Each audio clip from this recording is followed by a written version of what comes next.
नहीं तो ये है ना ट्यूब है ना, अपन ट्यूब लेके जाएंगे। अच्छा हे दिलं पाहिजे जॅकेट गेलं जॅकेट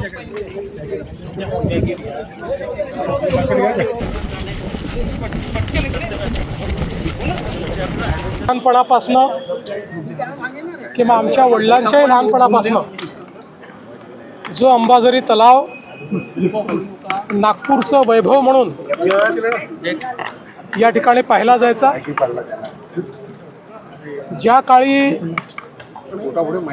पाण्याची व्यवस्था नव्हती त्या काळामध्ये नाग नदीवर बांधलेलं धरण म्हणून किंवा नाग नदीवर बांधलेला साठवण तलाव म्हणून याच्याकडे पाहिलं जातं।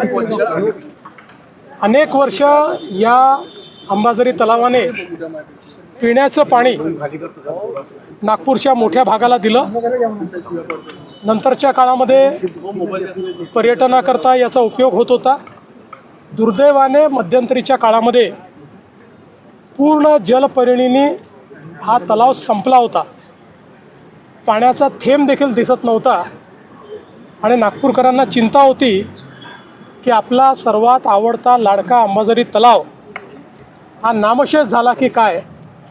अशा परिस्थितीमध्ये महानगरपालिकेने उत्तम काम करून संपूर्ण जलपर्णी संपवली। अतिशय चांगला खळखळ असा तलाव पुन्हा वाहतोय, पाणी भरपूर आहे। आता त्यात मी नौकायानाचा आनंद देखील घेतलेला आहे। आता पुन्हा एकदा एक उत्तम पर्यटन स्थळ म्हणून याचा विकास करण्याकरता महाराष्ट्र शासन महानगरपालिकेला मदत करेल।